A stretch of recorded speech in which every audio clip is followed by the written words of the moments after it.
Siklus pengeluaran kas, yang bagian kedua di sini mencakup definisi tujuan dan contoh kasus di Indonesia adalah sebagai berikut, melanjutkan yang handout sebelumnya.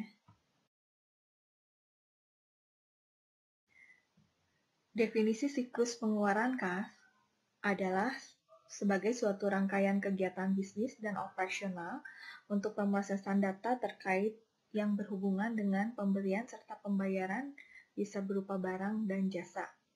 Bisa juga memang untuk yang transaksinya langsung berkaitan dengan uang, misalnya bank, tapi bank juga termasuk jasa keuangan.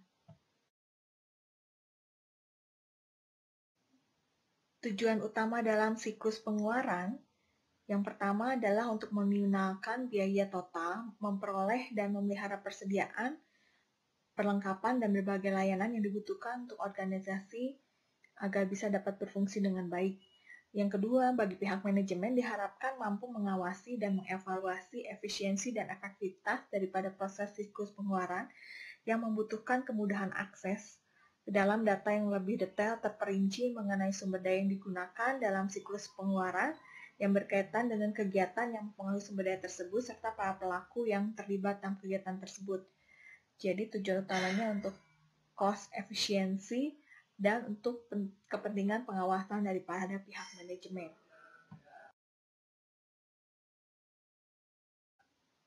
Tiga fungsi dasar SIA dalam siklus pengeluaran. Yang pertama adalah memperoleh dan memproses data mengenai berbagai aktivitas bisnis. Yang kedua, menyimpan dan mengatur data untuk mendukung pengambilan keputusan. Dan yang ketiga, menyediakan fungsi pengendalian untuk memastikan keandalan dan penjagaan atas sumber daya organisasi.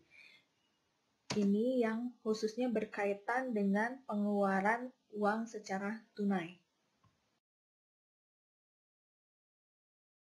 Berikut adalah contoh yang merupakan prosedur dari pengeluaran kas. Misalnya bagian supplier, pertama membuat faktur 2 rangkap. Atau rangkap 2, di sini lembar 1 dikirim ke bagian pembayaran, lembar kedua disimpan sebagai arsip. Berarti sebagai start yang pertama itu awalnya dari pihak luar atau supplier, lalu ke bagian awal perusahaannya itu adalah ke bagian pembayaran.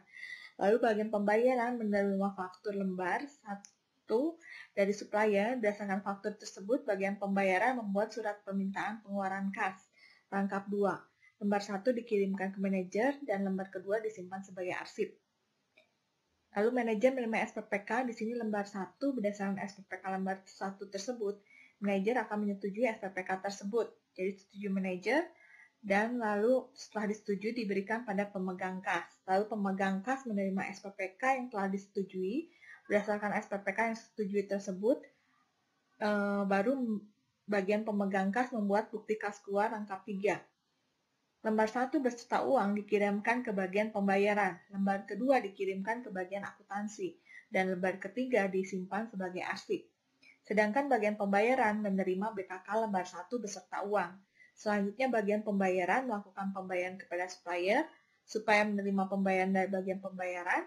Berdasarkan pembayaran tersebut, supplier membuat surat pelunasan pembayaran rangkap 2. Lembar 1 dikirim ke bagian pembayaran, lembar 2 disimpan sebagai arsip. Jadi bagian pembayaran menerima surat SPP atau surat pelunasan pembayaran dari supplier tadi, lalu kemudian membuat laporan pembayaran rangkap 2. Lembar 1 dikirim ke bagian akuntansi, lembar kedua disimpan sebagai arsip. Jadi akhirnya ke bagian akuntansi, tapi lalu oleh bagian akuntansi di sini dicek berdasarkan BKK lembar 2 dan bagian pemegang kas. Laporan pembayaran lembar 1 dari bagian pembayaran bagian akuntansi membuat laporan pengeluaran kas rangkap 2. Lembar 1 dikirimkan ke manajer dan lembar kedua disimpan sebagai arsip.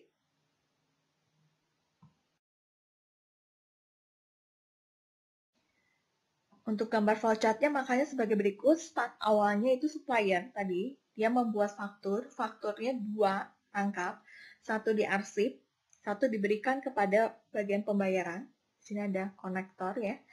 Lalu membuat SPPK, 1 SPPK di sini membuat SPPK sebanyak 2 rangkap, 1 diarsip, 1 ini kepada manajer dulu disetujui. Setelah disetujui, ini baru diberikan ke bagian pemegang kas untuk membuat bukti pengeluaran kas. Bukti kas keluar sebanyak 3 rangkap. 1 diarsip, beserta uang lembar pertama itu dikirimkan ke bagian pembayaran, lalu melakukan pembayaran, ada data pembayaran uang, membuat surat pelunasan dibuat oleh supplier, lalu dibuat 2 rangkap, satu diarsip oleh supplier, satu diberikan kembali ke bagian pembayaran. Bagian pembayaran membuat laporan pembayaran 2 rangkap, satu diarsip, satu dikirimkan ke bagian akuntansi untuk dicek, dicocokkan dengan BKK yang dia terima dari bagian pemegang kas. Setelah cocok, lalu membuat laporan pengeluaran kas. Laporan pengeluaran kas 2 rangkap, satu diarsip, satu dikirimkan kembali ke manajer. Dan berakhir. Sedangkan ini adalah DFD konteks untuk flowchart yang tadi, berarti dari bagian untuk di perusahaan hubungannya awalnya bagian pembayaran, akhirnya adalah bagian pemegang kas, kasir yang mengeluarkan uang. Ini faktur yang dia terima dari supplier, lalu surat permintaan pengeluaran kas ke kasir, kasir memberikan BKK dan uang, dan data dan laporan pembayaran ini bagian pembayaran dari siklus pengeluaran kas.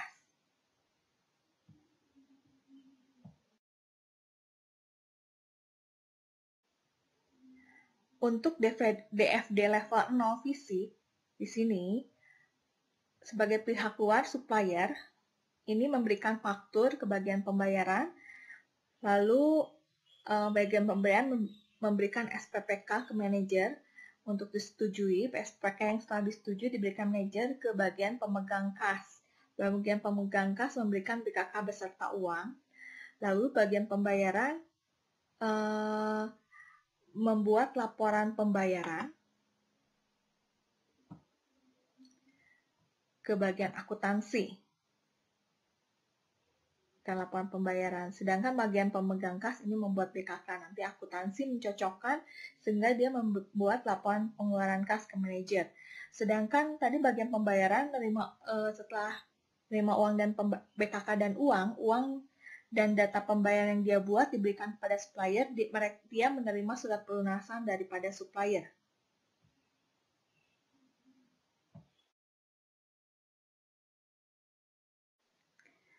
Untuk DFD level 0 yang logik, di sini bagian awal yang di perusahaan itu terkait bagian pembayaran berakhir di manajer, tapi berkaitan utama dengan kasir yang mengeluarkan uang. Jadi ada 3 kotak, yaitu bagian pembayaran, kasir, dan manajer.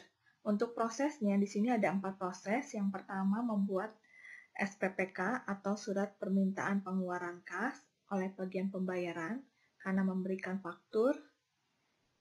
Ya, di sini SPPK disetujui oleh manajer, jadi SPPK dikirim ke manajer, lalu SPPK yang disetujui diberikan manajer ke bagian kasir. Jadi ada proses pengeluaran kas oleh kasir beserta BKK dan uang di sini diberikan pada yang membuat SPPK, ya. Lalu bagian pembayaran di sini membayarkan uang dan data pembayaran ke bagian supplier, dan surat pelunasan diberikan oleh bagian supplier. Sementara itu, setelah persembahan SPK yang keempat adalah laporan pembayaran dibuat, di dokumen pembayaran, jadi diberikan ke bagian akuntansi, dan bagian akuntansi di sini membukukan pengeluaran kas, jadi proses keempat membukukan pengeluaran kas. Laporan pengeluaran kas diberikan pada manajer. Jadi seperti itu bentuk DFD level 0 yang logik.